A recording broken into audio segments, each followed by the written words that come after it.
First మనం ఏదైనా browser open చేసుకుని ఈ ఫిల్లింగ్ అని ఇక్కడ సెర్చ్ చేయాలి. Home income tax department tab మీద క్లిక్ చేసి క్విక్ లింక్స్లో కొంచెం స్క్రోల్ డౌన్ చేస్తే మనకి లింక్ ఆధార్ అని ఉంటుంది. అంటే లింక్ ఆధార్ మీద క్లిక్ చేసుకోవాలి. ఇక్కడ మనకి ఆధార్ పాన్ నెంబర్స్ ఇక్కడ మెన్షన్ చేయాల్సి ఉంటుంది.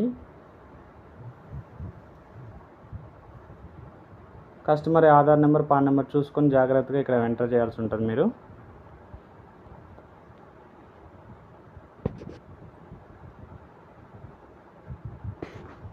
ఎంటర్ చేసిన తర్వాత వ్యాలిడ్ మీద క్లిక్ చేస్తే మీకు ఒక పాపప్ వస్తుంది.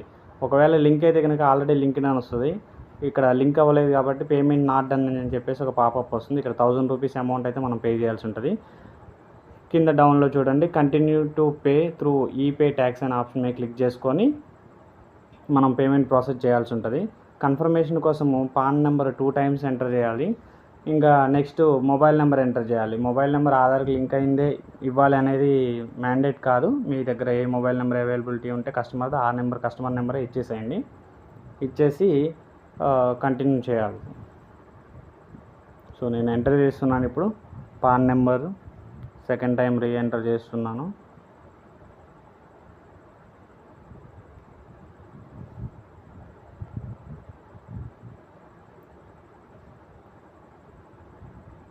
Mobile number customer mobile number enter చేసి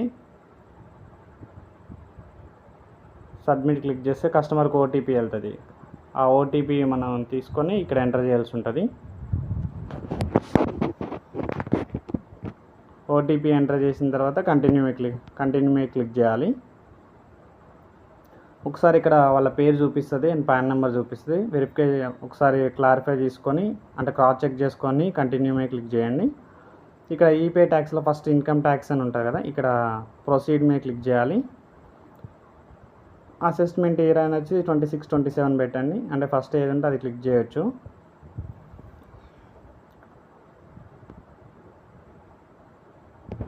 and type of payment minor head అని ఉంది కదా, ఇక్కడ వచ్చేసి లాస్ట్లో అదర్ రిసిప్ట్ 500 అని ఉంది కదా బ్రాకెట్లో, ఇది సెలెక్ట్ చేసుకొని fee late in linking pan with Aadhaar ఈ ఆప్షన్ మీద సెలెక్ట్ చేసుకొని కంటిన్యూ క్లిక్ చేయాల్సి ఉంటుంది. అక్కడ మన అమౌంట్ ఏమి ఎంటర్ చేసేది ఉండదు. డిఫాల్ట్గా 1000 రూపీస్ అని చూపిస్తుంది. కంటిన్యూ క్లిక్ చేయండి. స్క్రోల్ డౌన్ చేస్తే నా సజెషన్ అయితే మీకు నెట్ బ్యాంకింగ్ ఇస్తాను. నెట్ బ్యాంకింగ్లో అయితే మ్యాక్సిమం వెంటనే అవుతుంది. స్ట్రక్ అవ్వే అమౌంట్ పెండింగ్ పడకుండా అయిపోతుంది. ఇక్కడ ఉన్న చూపించిన బ్యాంక్స్లో ఏదైనా ఉంటే సెలెక్ట్ చేయండి. లేదంటే అదర్ బ్యాంక్లోకి వెళ్ళి మీది ఇంటర్నెట్ బ్యాంకింగ్ ఏ అకౌంట్ అవుతుందో ఆ బ్యాంక్ నేమ్ సెలెక్ట్ చేసుకొని కంటిన్యూ మీద క్లిక్ చేయాలి. మళ్ళీ ఇక్కడ అవన్నీ చూపిస్తాయి. డీటెయిల్స్ క్రాస్ చేసుకొని పే నౌ మీద క్లిక్ చేసుకోండి. స్క్రోల్ డౌన్ చేసుకొని అగ్రీ మీద క్లిక్ చేసుకొని సబ్మిట్ టు బ్యాంక్. ఇక్కడ ఏంటంటే బ్యాంక్కి రీడైరెక్ట్ అవుతుంది. మీది ఇండివిజువల్ పర్సనల్ లాగిన్ అయితే ఇండివిజువల్ లాగిన్, ఒకవేళ కరెంట్ అకౌంట్ అయితే కార్పొరేట్ లాగిన్ మీద క్లిక్ చేయండి.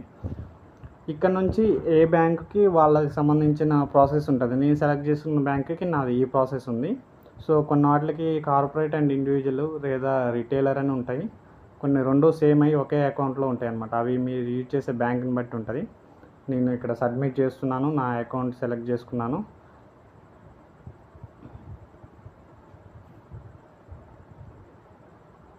సో ఇక్కడ నేను పేమెంట్ ఓటీపీ వచ్చింది, సబ్మిట్ చేశాను. సక్సెస్ అయిపోయింది. ఇక్కడ డౌన్లోడ్ మీద క్లిక్ చేస్తాను. డౌన్లోడ్ అయిపోతుంది. రిసిప్ట్ డౌన్లోడ్ అయిపోతుంది. మనం పేమెంట్ చేసిన సేమ్ డే కానీ 4 అవర్స్ లేదా 24 అవర్స్లో మళ్ళీ సేమ్ ట్యాబ్ ఓపెన్ చేసి పైన క్విక్ లింక్స్లో లింక్ ఆధార్ అనే ఆప్షన్ మీద మళ్ళీ క్లిక్ చేసి pan number Aadhaar number enter చేసి వ్యాలిడ్ క్లిక్ చేయాలి. మనం ఇందాక పే చేసినట్లు చూపిస్తుంది కదా, ఇక్కడ కంటిన్యూ క్లిక్ చేయండి.